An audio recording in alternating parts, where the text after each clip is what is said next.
Assalamualaikum warahmatullahi wabarakatuh. Bismillahirrahmanirrahim. Alhamdulillahi rabbil alamin. Wassalatu wassalamu ala ashrafil anbiya'i wa imamil mursalin Sayyidina wa nabiyyina Muhammadin wa ala alihi wa sahbihi ajma'in, amma ba'du. Subhanaka la ilma lana illa ma 'allamtana innaka antal alimul hakim. Allahumma anfa'na bima 'allamtana wa'allimna ma yanfa'una wa zidna ilma wa fiqhan fid din ya rabbal alamin. Bapak Ibu hadirin hadirat para peserta ngaji online kitab Riyadhus Shalihin yang dirahmati Allah Subhanahu wa taala. Alhamdulillah wa syukrulillah, pada malam hari ini di penghujung bulan Sya'ban, kurang lebih tanggal 20 Sya'ban tahun 1442 Hijriah, kita masih diberikan nikmat sehat walafiat, nikmat iman dan Islam, sehingga kita dapat melaksanakan berbagai kewajiban kita sebagai hamba Allah, baik yang hablum minallah maupun hablum minan nas. Mudah-mudahan Allah Subhanahu wa taala tetap memberikan kepada kita kesehatan, kekuatan iman, agar dapat mengisi bulan Ramadan yang sebentar lagi akan kita jelang. Amin ya rabbal alamin. Salawat dan salam mari kita sampaikan kepada Nabi besar Muhammad sallallahu alaihi wasallam beserta keluarga dan para sahabat. Tidak lupa mari kita mendoakan Al-Imam An-Nawawi, semoga Allah Subhanahu wa taala mengangkat derajat beliau fi 'iliyyin, juga merahmati, mengampuni kedua orang tua beliau, guru-guru beliau, orang-orang yang beliau cintai, dan semoga seluruh kaum muslimin yang mengikuti jejak Rasulullah sallallahu alaihi wasallam dan mengambil manfaat dari hadis Rasul sallallahu alaihi wasallam dalam kitab Riyadhus Shalihin diampuni oleh Allah Subhanahu wa taala. Amin ya rabbal alamin. Bapak Ibu yang dirahmati Allah Subhanahu wa taala, insyaallah pada malam hari ini kita akan memulai dari hadis yang ke-51, Al-Hadithul Wahid wal Khamsun, insyaallah sampai hadis ke-53 yang merupakan hadis terakhir pada bab sabar. Qala al-Imam An-Nawawi rahimahullah ta'ala wa nafa'ana bihi wa bi'ulumihi fid darain. Wa 'an Ibni Mas'ud radhiyallahu anhu anna Rasulullah sallallahu alaihi wasallam qala innaha satakunu ba'di atharatun wa umurun tunkirunaha. Qalu ya Rasulullah fama ta'muruna? Qala tu'adduna al-haqqa alladhi 'alaykum wa tas'aluna Allah alladhi lakum. Muttafaqun alaih. Kemudian Al-Imam An-Nawawi menambahkan penjelasan, wal atharatu al-infiradu bisyai'i 'amman lahu fihi haqq.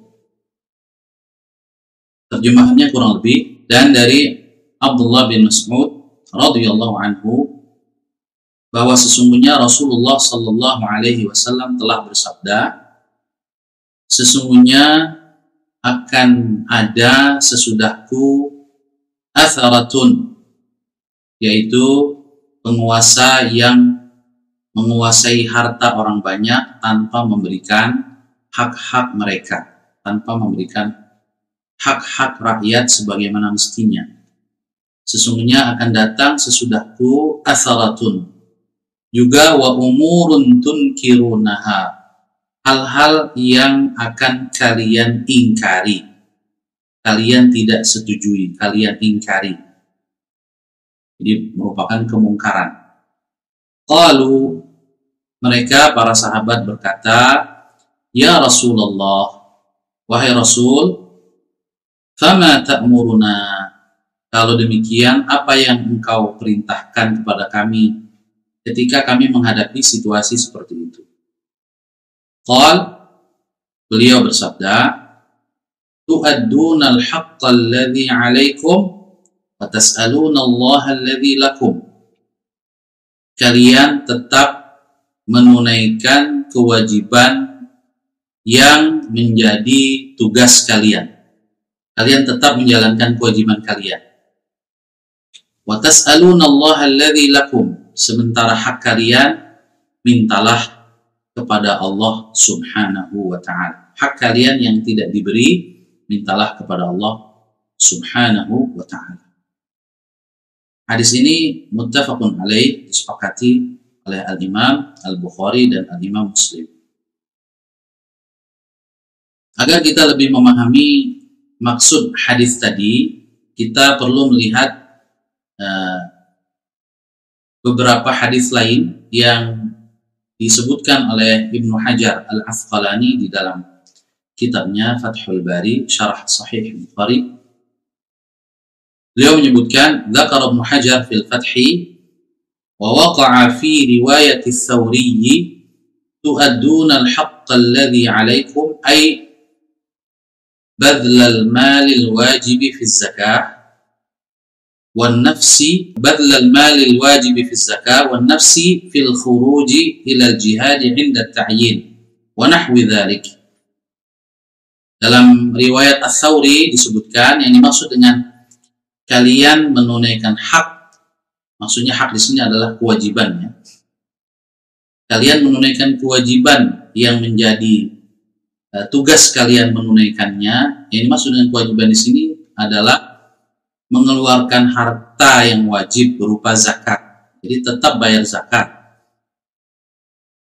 Tetap membayar zakat karena itu memang kewajiban kalian. Juga wan nafsi, kontribusi dengan nyawa kalau perlu, ya, fil khuruji ilal jihad 'inda ta'yin, ketika penguasa yang zalim itu ya menyerukan jihad fisabilillah melawan orang-orang kafir, ya, 'inda ta'yin, ketika memang itu merupakan fardhu ain dan kalian kena terpilih untuk berangkat berjihad, maka tunaikan, tetap tunaikan. Meskipun yang menyuruh kalian adalah penguasa yang zalim yang tidak menunaikan hak-hak kalian. Artinya, kewajiban sebagai warga negara tetap wajib ditunaikan. Qauluhu juga masih dalam riwayat Ats-Tsawri, wasalullaha haqqakum, mintalah kepada Allah hak kalian yang tidak diberikan oleh mereka. Di riwayat Ats-Tsawri, dalam riwayat Ats-Tsawri, wa tas'aluna Allah alladzi lakum ay bi an yulhimahum insafakum aw yubdilakum khairan minhum.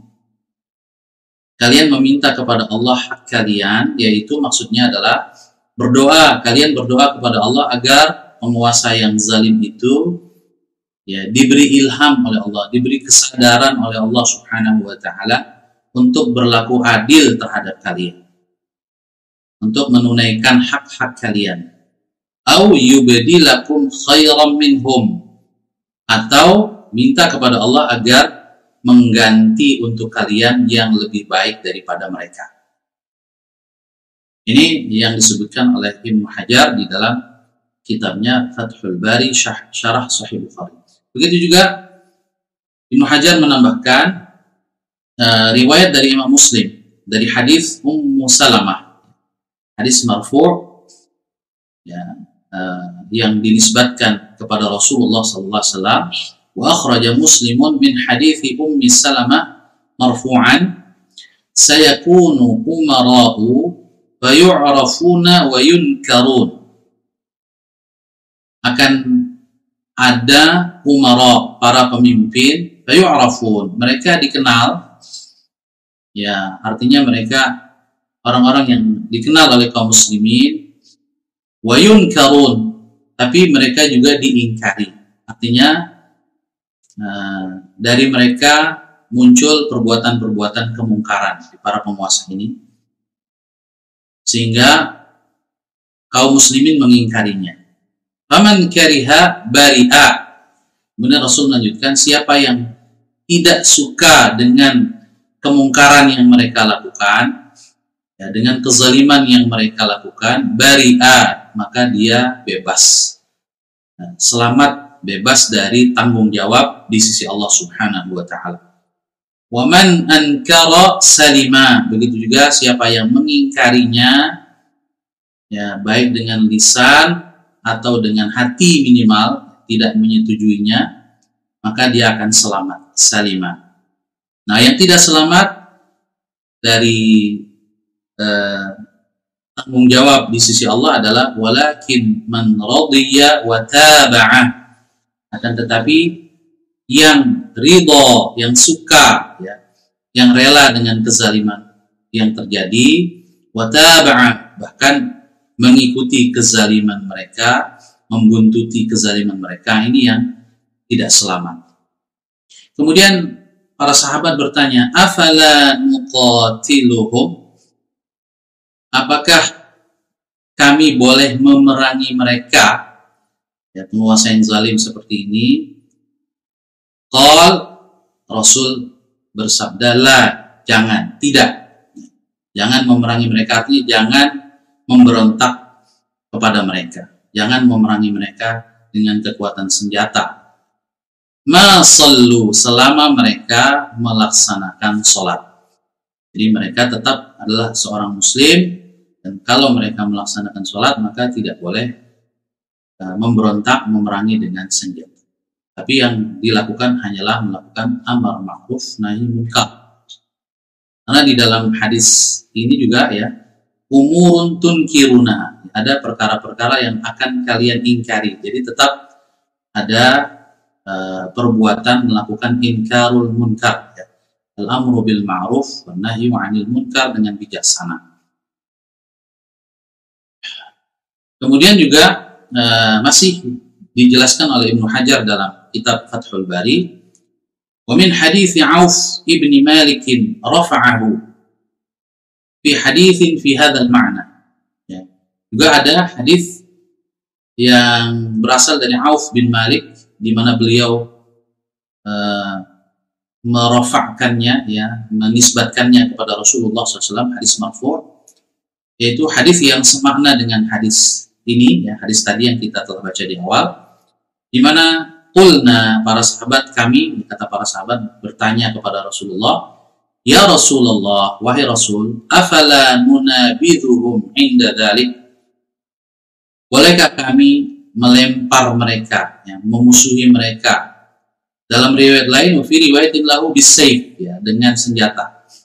Pada saat mereka berbuat zalim seperti itu, Rasul bersabda, qala la, tidak, jangan, ma aqamus shalah, selama mereka mendirikan salat.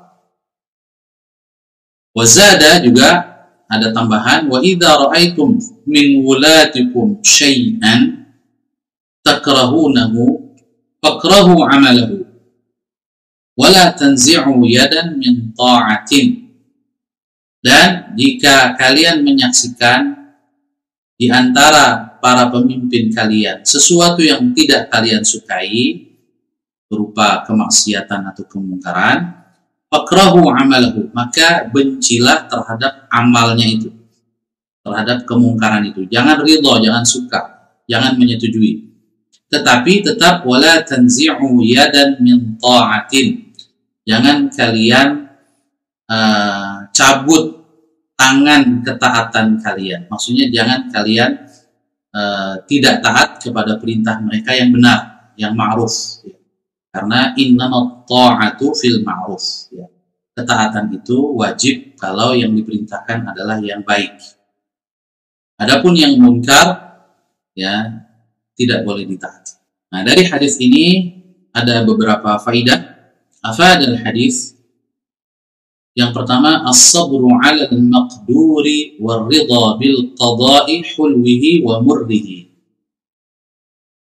Dalam hadis ini isyarat kita untuk bersabar atas situasi yang sudah terjadi, takdir yang Allah tetapkan, war-ridha bil qada', dan ridha dengan qada' dari Allah Subhanahu wa taala, baik yang hulwihi, yang manis, yang khairihi, yang baik, wa murrihi, atau yang pahit, syarrihi, yang buruk.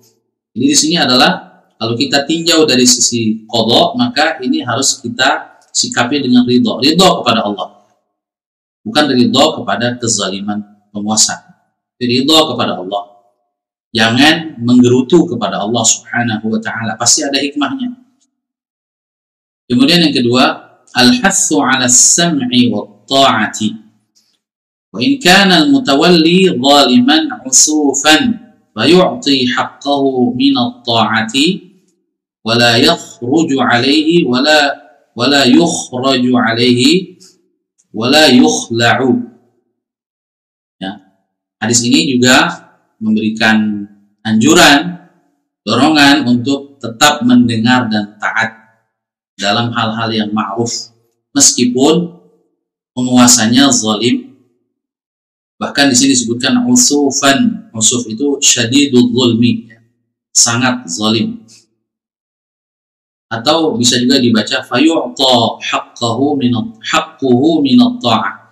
Tetap hak untuk ditaati penguasa yang zalim itu tetap diberikan selama dia memerintahkan kepada yang baik. Seperti dari dalam penjelasan riwayat As-Sawri tadi, misalnya membayar zakat, ya atau kewajiban bela negara yang terancam oleh musuh misalnya, maka tetap harus ditaati program-program seperti itu. Wala yukhraju 'alaihi, dan ya jangan memberontak dengan perlawanan bersenjata.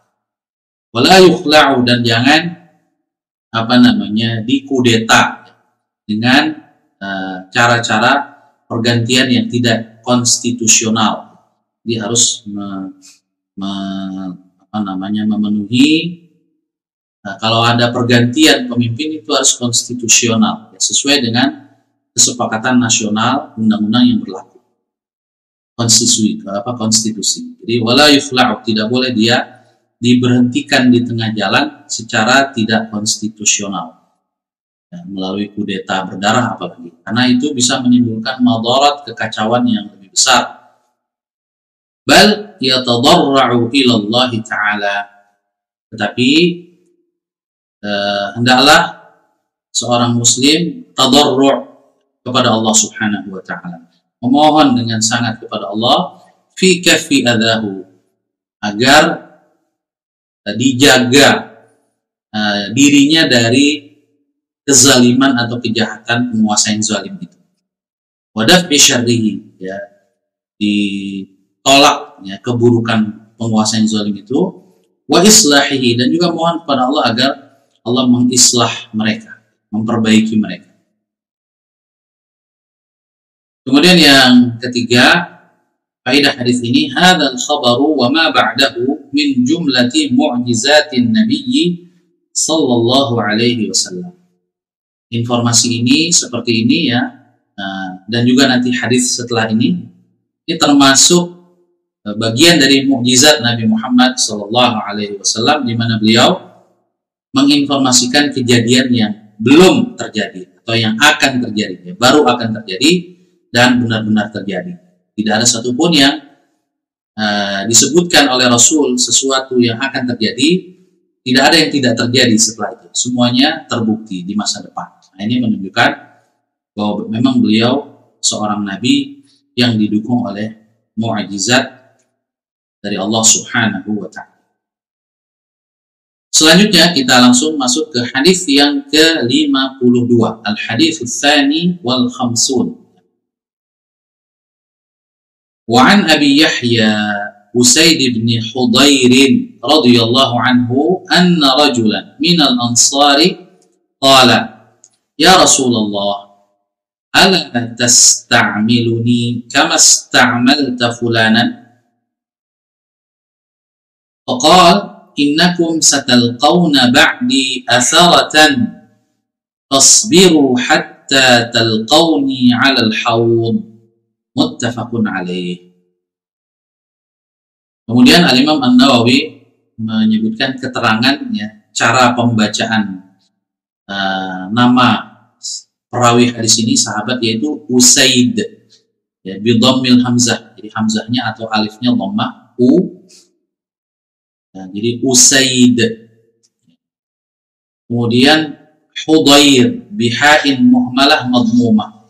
Hudayr ini haknya dhammah, wa dadin mu'jamah maftuhah, dan dadnya fathah. Jadi Hudayr, Usaid bin Hudayr. Wallahu a'lam.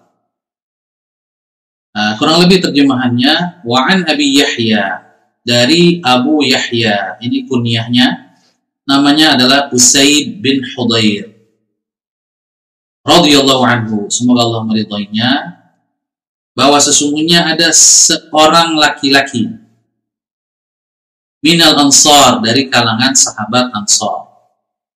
Yang dimaksud dengan laki-laki ini adalah beliau sendiri. Ini nanti dijelaskan bahwa yang dimaksud dengan rajulan di sini adalah Usaid bin Hudayr sendiri. Qal, dia berkata, ya Rasulullah, wahai Rasul, ala tasta'miluni kama sta'amalta fulanan?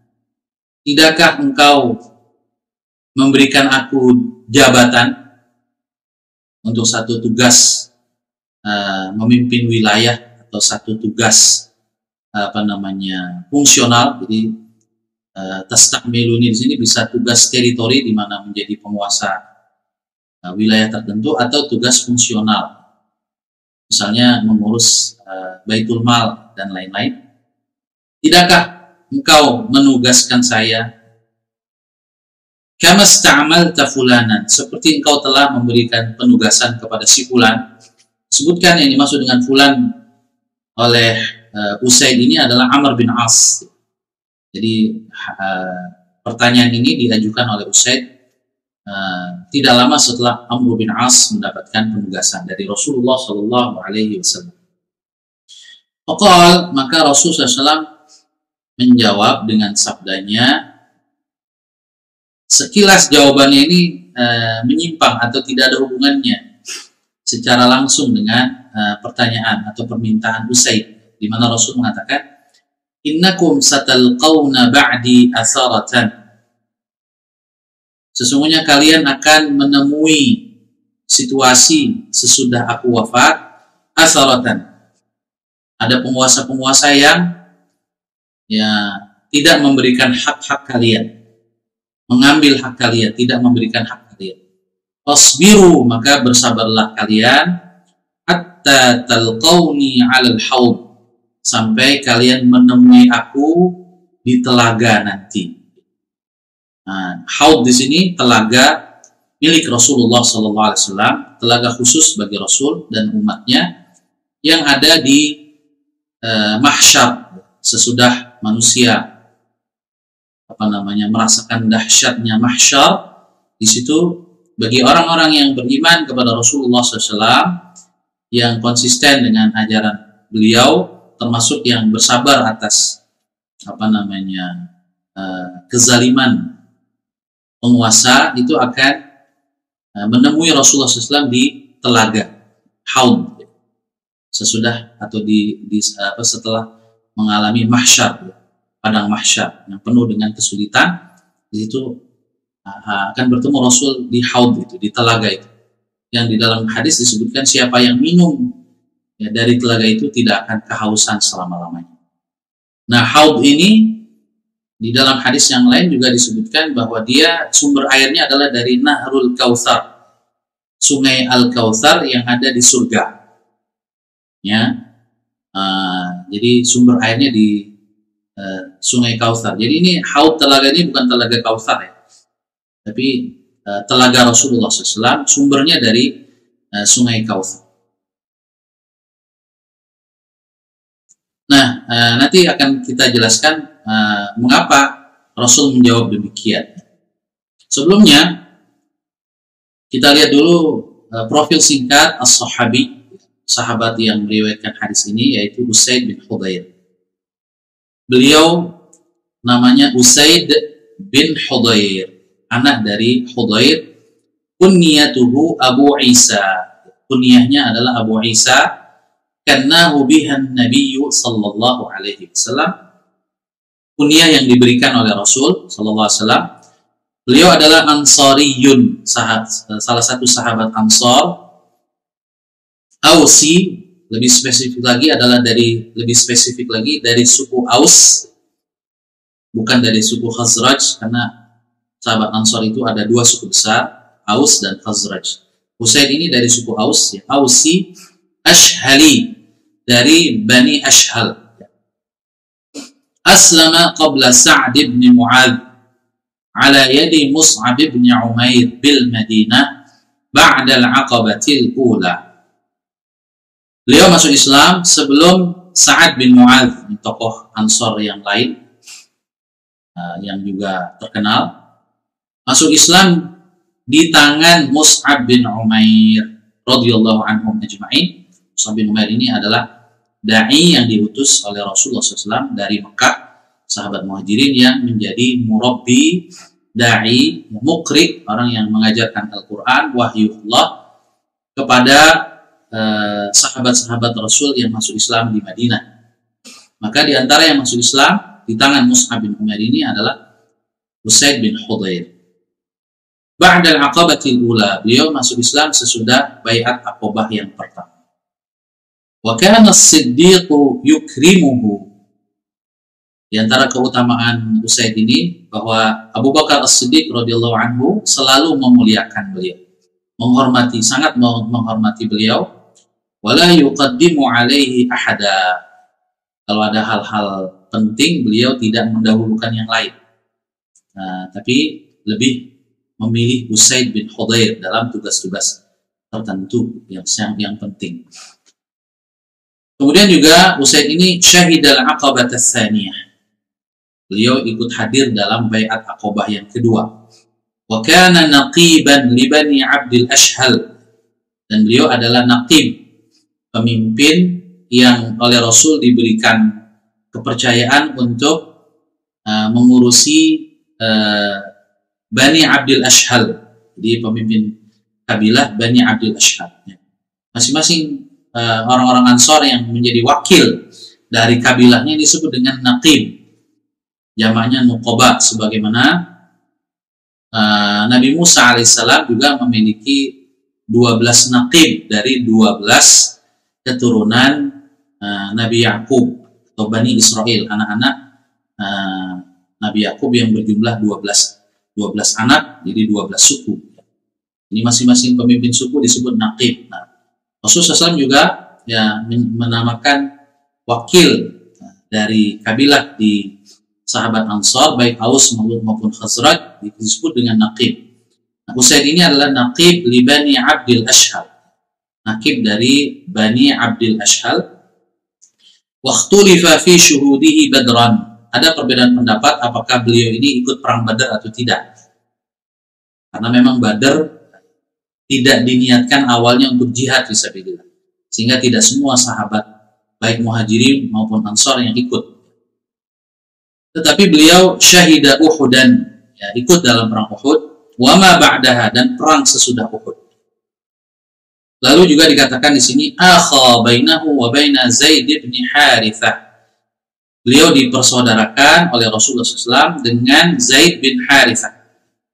Wa kana min ahsanis sahabati sautan bil Qur'an. Usaid bin Hudayr ini termasuk sahabat yang suaranya bagus di dalam membaca Al-Qur'anul Karim. Di dalam kitab Usdul Ghabah atau Usdul Ghabah yang ditulis oleh Ibnul Athir, an Abi Hurairah, dari Abu Hurairah, anna Nabi sallallahu alaihi wasallam qala, bahwasanya Nabi sallallahu alaihi wasallam telah bersabda, ni'mar rajulu Usaid bin Hudayr. Orang terbaik di antara orang terbaik adalah Usaid bin Hudayr. Ruwiya lahu an Rasulillah sallallahu alaihi wasallam 18 haditsan. Tercatat bahwa hadis yang diriwayatkan oleh Usaid dari Rasulullah SAW itu sebanyak 18 hadis. Ini yang tercatat tentunya ya. Qala Ibnu Hazm fi siratihi, sebagaimana yang disebutkan oleh Ibnu Hazm dalam kitab sirahnya, ittafaqa minha ala haditsin wahid wa huwa hadha. Dan di antara 18 hadis itu yang muttafaqun alaih, disepakati, diriwayatkan oleh Imam Bukhari dan Muslim, itu cuma satu hadis yaitu hadis ini. وانفرد البخاري عنه بحديث آخر أخرجه تعليقا. Sementara Imam Bukhari sendiri meriwayatkannya tanpa Muslim, ya, satu hadis ya, secara mu'allaq. Mu'allaq itu artinya sanadnya tidak disebutkan semuanya oleh Imam Bukhari, ada yang tidak disebutkan oleh beliau, disebut dengan mu'allaq. Tuwfiya Usaid fi Sya'ban sanata 20. Usaid wafat pada bulan Sya'ban, seperti bulan yang sedang kita berada di dalamnya ini. Sanata 20, pada tahun 20 Hijriah. Nah, jamaah sekalian dirahmati oleh Allah Subhanahu wa taala, lughatul hadis, ya. Dari hadis tadi ada beberapa ungkapan. Yang pertama, anna rajulan minal ansar, bahwa seseorang laki-laki dari kalangan Ansar. Ini dijelaskan oleh Syekh Zakaria, qila huwa Usaid ibnu Khudair ar-Rawi. Dia adalah Usaid bin Khudair sendiri yang meriwayatkan hadis ini. Kemudian ala tasta'miluni ay tusayyiruni amilan fi biladin wa nahwiha. Ya, maknanya adalah engkau menjadikan saya pekerja atau pejabat, ya, yang memimpin satu negeri atau satu wilayah atau jabatan lain. Kemudian seperti yang tadi sempat saya singgung, bahwa apa hubungan antara pertanyaan Usaid ala tastamiluni dengan jawaban Rasul, ya. Kenapa jawabannya seperti nggak nyambung? Tapi sebetulnya nyambung. Nah, di sini dijelaskan, fa in qulta, jika engkau bertanya, ma wajhul munasabati baina qawlihi innakum satalqawna ila akhirih wa ma sa'alahu minal amal. Apa hubungannya antara jawaban Rasul, kalian akan menemui atharah, penguasa-penguasa yang zalim yang tidak menunaikan hak kalian sesudah aku wafat, dengan pertanyaan tentang meminta jabatan. Qultu, maka saya menjawab, yang saya di sini adalah penulis kitab Dalilul Falihin, yaitu Ibnu Allan. Beliau mengatakan, la'allahu anna min sya'nil 'amili al-isti'tharu illa man 'asamullah. Jadi biasanya, ya, seorang pejabat itu punya kecenderungan untuk istighfar, ya, menyelewengkan jabatannya. Sebagian besar demikian, ya. Illa man 'asamallah, kecuali yang Allah lindungi, kecuali mereka yang Allah rahmati, ya. Fa ashfaqa 'alaihi min an yaqa'a fi ma yaqa'u fihi ba'du man ya'ti ba'dahu minal muluk. Maka Rasulullah SAW khawatir, beliau sangat sayang kepada Usaid, sehingga khawatir Usaid ini jatuh kepada hal tersebut, sebagaimana yang akan terjadi pada penguasa-penguasa, raja-raja sesudah Rasul SAW wafat. Fayastakthiru ala dhawil huquqi wa yamna'uhum minhu. Sehingga kalau demikian dia terjatuh kepada dosa kezaliman, yaitu, ya, mengambil hak orang lain dan tidak memberikan hak mereka. Jadi di sini antara pertanyaan atau permintaan Usaid bin Khudair dengan jawaban Rasul, jadi jawaban Rasul adalah berupa pilihan untuk tidak menjabat. Nah, Usaid bin Khudair ini disayang oleh Rasulullah. Lebih aman untuk tidak menjadi pejabat, ya, kalau tidak bisa menunaikan amanah dengan faedah hadis ini, mu'jizatun Nabi sallallahu alaihi wasallam fil ikhbari amma sayaqa'u fil mustaqbal. Seperti hadis sebelumnya juga, di sini menunjukkan mukjizat Nabi Muhammad sallallahu alaihi wasallam dalam menginformasikan apa yang akan terjadi di masa depan, dan betul-betul terjadi. Kemudian yang kedua, as-sabru 'inda fasadil umuri wa raja'u liqa'in nabiy sallallahu alaihi wasallam ala haudih.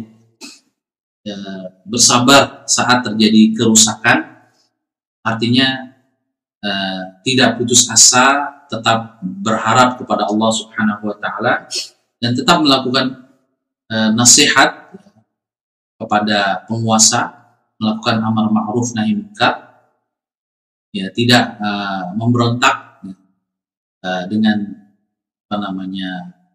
pemberontakan bersenjata, karena itu madaratnya akan lebih besar. Kemudian juga di samping sabar, wa raja'u liqa'in nabi sallallahu alaihi wasallam, dengan harapannya, kalau harapan duniawi meminta kepada Allah agar mereka diberikan taufik, ya, hidayah para penguasa yang zalim itu, ya, atau diganti oleh Allah Subhanahu wa taala dengan yang lebih baik. Adapun di akhirat, kita punya harapan dengan kesabaran kita ini, ya, kita bisa bertemu dengan Rasulullah SAW ala haudihi, di telaga beliau di padang mahsyar nanti. Amin ya rabbal alamin. Nah, juga faedah hadis yang lain, Al-Imam An-Nawawi menjelaskan di dalam hadis yang lain tentang ala tasta'miluni juga, meskipun bukan hadis yang disebutkan oleh Usaid, tapi Abu Dzar. Jadi Abu Dzar Al-Ghifari pernah juga mengatakan, ya Rasulullah, ala tasta'miluni. Nah, Al-Imam An-Nawawi menjelaskan pada hadis Abu Dzar, ini disebutkan oleh misalnya Imam Ibnu Hajar Al-Asqalani dalam Fathul Bari. Imam Nawawi mengatakan, hadza aslun 'azimun fi ijtinabil wilayati wala siyama liman kana fihi dha'f. Ini adalah dasar yang agung untuk menghindari kekuasaan, memegang amanah kekuasaan, hindari. Wala siyama, terutama liman kana fihi dha'f, orang yang lemah kemampuannya mengendalikan syahwat, ya. Ini jangan sampai memegang kekuasaan, bahaya, dia bisa terjebak kepada kezaliman.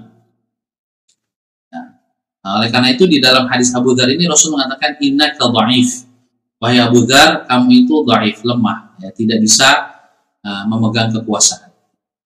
Dan di akhirat nanti akan menjadi khizyun wa nadam, kehinaan dan penyesalan. Wa huwa fi haqqi man dakhala fiha bighairi ahliyatin wa lam ya'dil fa innahu yandamu ala ma farrata minhu idza juziya bil khizyi yaumal qiyamah. Ya, untuk orang yang menjabat, berani-berani meminta jabatan atau menjabat tanpa kelaikan, tanpa kapabilitas, kredibilitas juga, kemudian terbukti setelah dia menjabat lam ya'dil, tidak bisa berlaku adil, bahkan zalim, fa innahu yandam, dia pasti akan menyesal.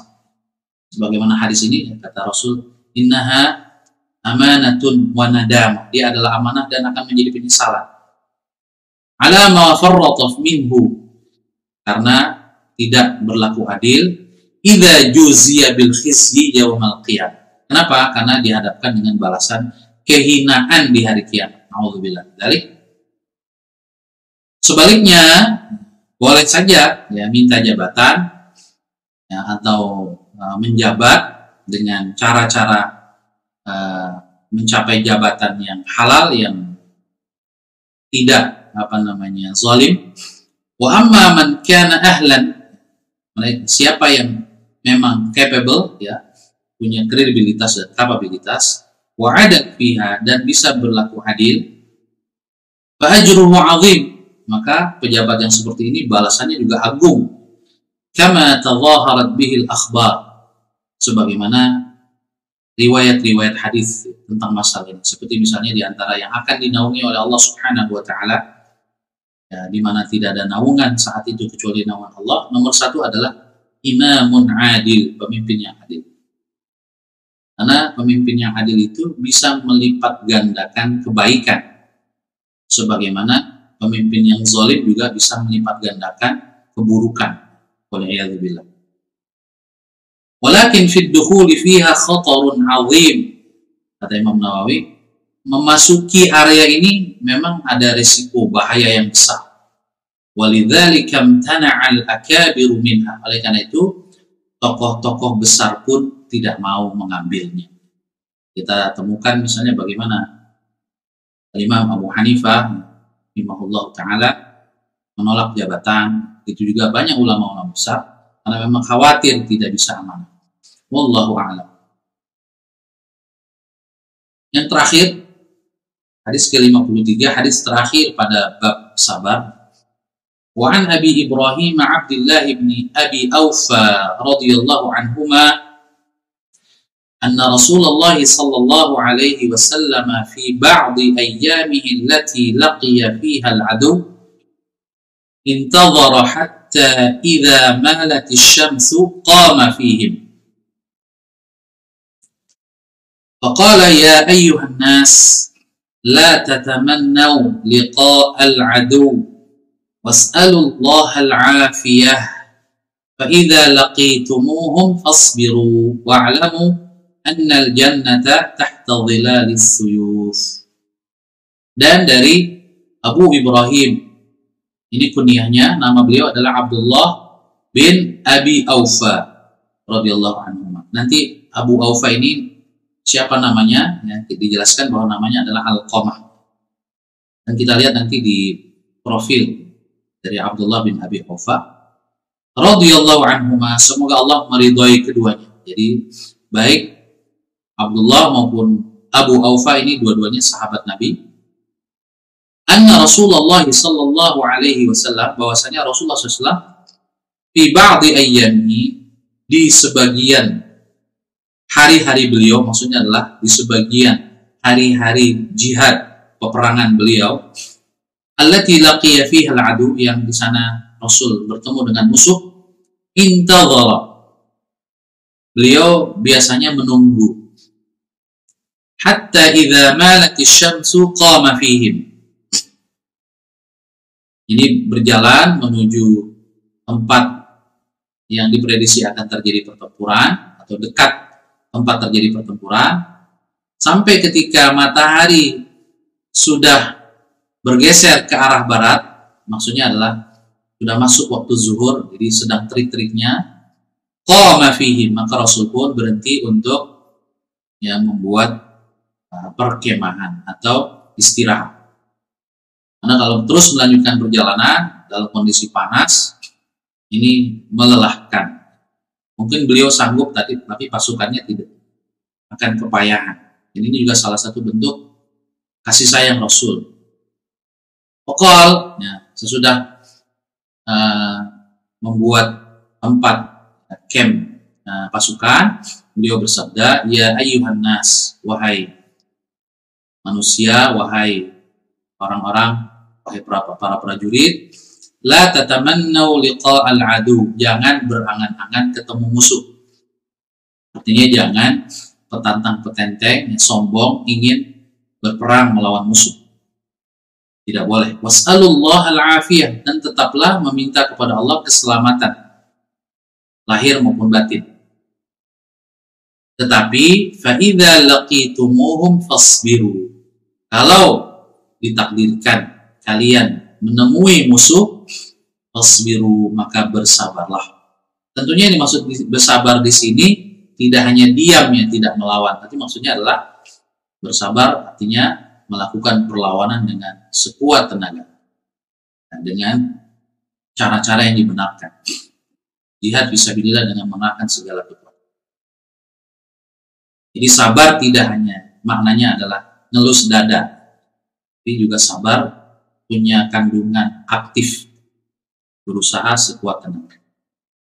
Kemudian di akhir hadis beliau mengatakan, wa'lamu annal jannata tahta dhilalis suyuf. Wa'lamu annal jannata tahta dhilalis suyuf.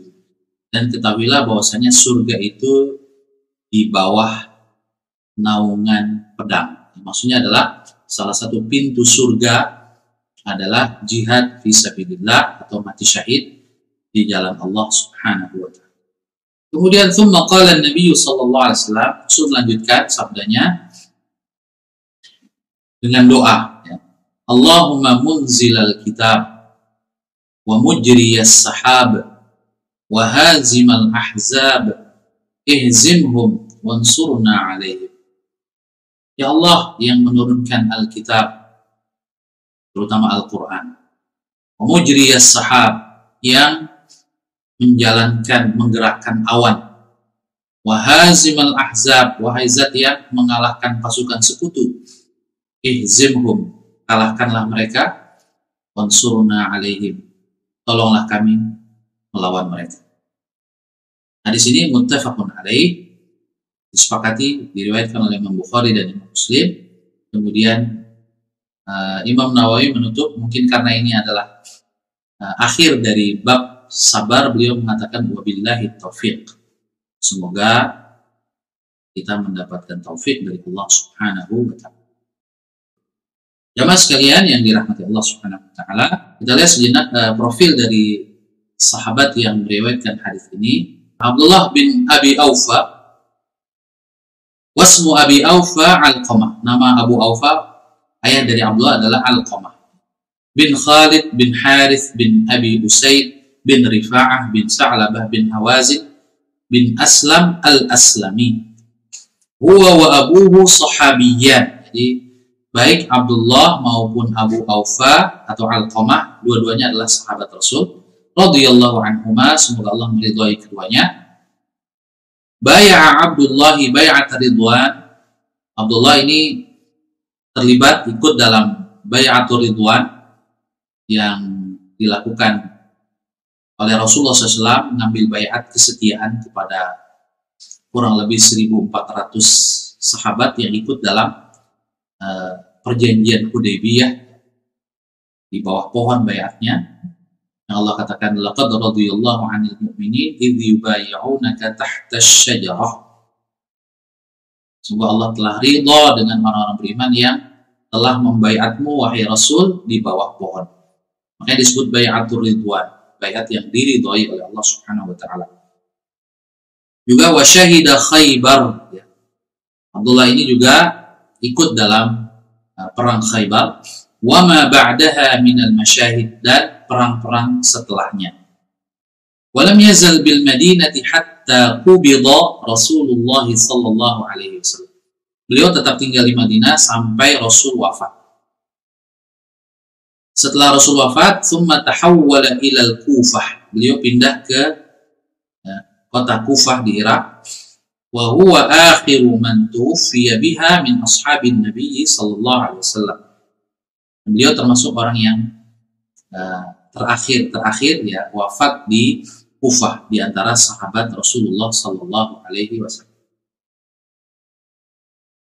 Akhraj Ibnu al-Athir fi Usdil Ghabah anhu annahu su'ila an aklil jarad. Di dalam kitab Usdul Ghabah, Ibnu al-Athir meriwayatkan bahwasanya Abdullah bin Abi Aufa ini pernah ditanya tentang hukum makan belalang. Qal, beliau menjawab, ghazawtu ma'a Rasulillah sallallahu alaihi wasallam 6 ghazawatin na'kulul jarad. Ya, kami atau saya ikut perang bersama Rasul sebanyak 6 pertempuran, dan dalam pertempuran itu kami makan belalang.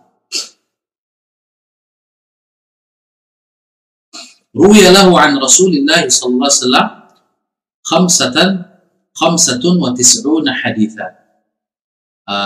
Diriwayatkan bahwasanya tercatat bahwa beliau meriwayatkan hadis Rasul itu sebanyak 95 hadis. Ittafaqa minha ala 10, yang disepakati oleh Imam Bukhari dan Muslim ada 10 hadis. Wa farada al-Bukhari bi 5, yang diriwayatkan hanya oleh Bukhari ada 5. Wa Muslim bi 1, yang hanya diriwayatkan oleh Imam Muslim ada 1 hadis. Terakhir, tuwfiya Abdullah bil Kufah sanata 86. Beliau wafat di kota Kufah pada tahun 86 Hijriah.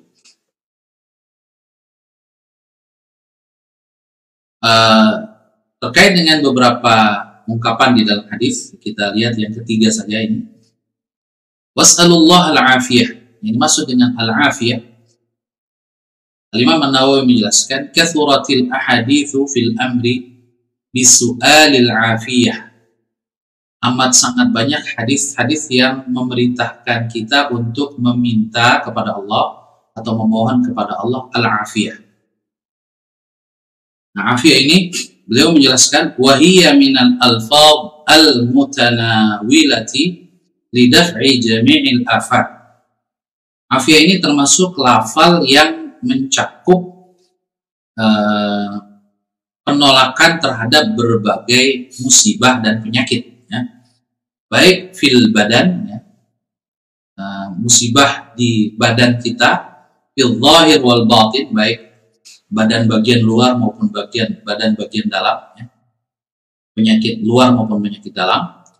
Juga mohon keselamatan afiyah ini dari penyakit atau musibah fiddin, dalam agama, dunia wal akhirah, juga dunia dan akhirat. Jadi kata afiyah ini termasuk kata yang menyeluruh, ya, lengkap, meliputi berbagai keselamatan baik fisik, ya, penyakit fisik luar maupun tubuh, ya, bagian dalam, juga selamat dari bahaya agama, dunia dan akhirat. Terakhir, ya, manfaat hadis ini, al-isti'dadu lil jihad. Yang pertama, hadis ini memberikan faedah untuk kita mempersiapkan jihad fisabilillah, perjuangan di jalan Allah Subhanahu wa taala.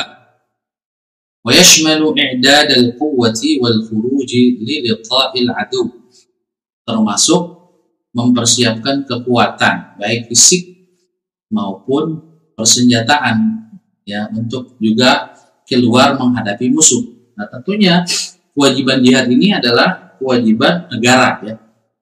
Ini negara yang berkewajiban mempersiapkan angkatan bersenjatanya dengan sangat baik untuk melindungi negara dari serangan musuh dari luar yang mengancam keselamatan warga negara, ya. Dan orang atau bangsa yang cinta damai adalah bangsa yang juga punya persenjataan yang kuat, ya. Karena kalau tidak ada kekuatan bersenjata, maka perdamaian juga akan terganggu, ya. Karena ada saja pihak-pihak yang zalim, yang tamak, yang semangatnya, spiritnya adalah melakukan penjajahan kepada pihak lain. Maka, ya, perdamaian itu tidak selalu identik dengan kasih sayang. Kadang-kadang perdamaian juga memerlukan kekuatan untuk mempertahankan diri atau mempertahankan kedaulatan negara.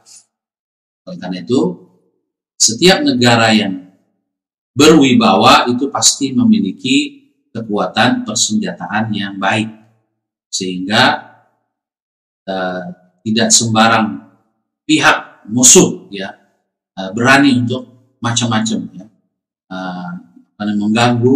misalnya mengganggu perbatasan dan seterusnya, karena kekuatan persenjataannya baik.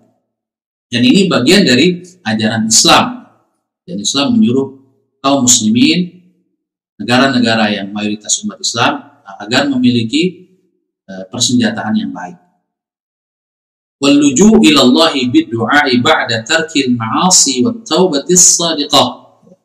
Juga hadis ini memerintahkan kita untuk kembali kepada Allah melalui doa, ya, sesudah kita berusaha meninggalkan maksiat, dan kalau berbuat maksiat bersegera untuk taubat secara serius dengan sebenarnya, tidak taubat sambal.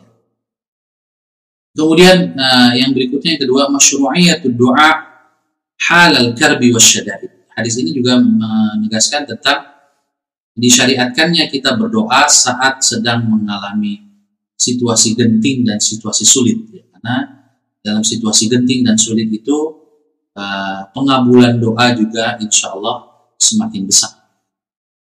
Yang berikutnya, rahmatun Nabi sallallahu alaihi wasallam bi ashabihi wa ummati. Bagaimana hadis ini menggambarkan kasih sayang Rasulullah Sallallahu Alaihi Wasallam kepada para sahabat dan umatnya, di mana beliau misalnya dalam pasukan, dalam perjalanan ketika sedang terik matahari, istirahat, ya, membuat peristirahatan, berteduh dan seterusnya, tidak melanjutkan perjalanan. Juga bagaimana beliau mengajarkan kita untuk memohon kepada Allah afiat, keselamatan di dunia maupun di akhirat, fisik maupun harta, mental dan seterusnya. Kemudian nahyun Nabi SAW an tamanni liqa'il adu. Rasul melarang kita untuk berangan-angan ingin bertemu musuh, ya. Dalam artian menyombongkan diri, merasa diri hebat, nggak boleh. Tetapi kalau sudah bertemu dengan musuh harus, ya, konsisten dalam menghadapinya, ya, sabar, teguh di dalam perjuangan. Kemudian juga di dalam hadis ini ada isyarat tentang al-akhdhu bil hadar, mengambil sikap hati-hati dalam memutuskan perang, ya, atau tidak, atau ketika sudah berangkat apakah menghadapi musuh saat ini atau di waktu yang tepat, ya, tidak asal-asalan. Posisinya juga demikian, ya, posisi pasukan dipilih. Jadi hadar, kehati-hatian, perhitungan, wal haitah, memperhitungkan berbagai sisi kekuatan dan kelemahan, wal hazm, ya. Hazm itu, ya, singkatnya adalah semuanya under control, ya. Hazama amrahu ay akhadha al-amra bi syiddatin wa dhabatahu. Jadi semua yang bisa dikalkulasi, ya, dikalkulasi dengan baik. Setelah semua dilakukan, baru, ya, tawakal kepada Allah Subhanahu wa ta'ala dan mohon pertolongan darinya. Kemudian al-hathu 'ala sabri. Di sini juga, ya, mendorong kita untuk selalu bersabar. Wa huwa ahammu 'anasiril jihadi wa muqawwimati. Dan sabar merupakan unsur jihad yang terpenting dan juga penopang jihad yang terpenting. Demikian jamaah sekalian yang dirahmati Subhanahu wa ta'ala yang dapat kita baca pada malam hari ini. Baik Bapak Ibu sekalian yang dirahmati Allah Subhanahu wa ta'ala, saya juga mohon maaf karena kondisi yang kurang fit, ya. Mudah-mudahan Allah berikan kepada kita kesehatan lahir dan batin, terutama menghadapi bulan suci Ramadan. Amin ya rabbal alamin. Kita tutup dengan doa, kita awali dengan membaca Al-Quran surah Al-Hadiniyah. كل نية صالحة بالفاتحة. أعوذ بالله من الشيطان الرجيم. بسم الله الرحمن الرحيم. الحمد لله رب العالمين. اللهم صل وسلم وبارك على سيدنا محمد وعلى آل سيدنا محمد. اللهم اغفر لنا ولوالدينا وارحمهم كما ربونا صغارا. اللهم اغفر للإمام النووي. اللهم ارحمه واجعله في عليين. اللهم اغفر لوالديه وأساتذته وأحبابه وللمسلمين أجمعين. اللهم بارك لنا في شعبان وبلغنا رمضان. اللهم أعنا على صيام رمضان وقيامه واجعلنا من المتقين برحمتك يا أرحم الراحمين. اللهم أعنا على ذكرك وشكرك وحسن عبادتك. اللهم أصلح لنا ولاة أمورنا واهدهم سبل السلام ووفقهم إلى ما تحب وترضى برحمتك يا أرحم الراحمين. ربنا هب لنا من أزواجنا وذرياتنا قرة أعين واجعلنا للمتقين إماما. ربنا آتنا في الدنيا حسنة في الآخرة حسنة وقنا عذاب. وصلى الله على سيدنا محمد وعلى آله وصحبه وسلم والحمد لله رب العالمين. Saya Ahmad Sahab Hasan. Mohon maaf sekali lagi jika ada kekurangan dan kesalahan. Subhanakallahumma hamdika asyhadu an la ilaha illa anta astaghfiruka wa atubu ilaik. Billahi taufiq wal hidayah. Assalamualaikum warahmatullahi wabarakatuh.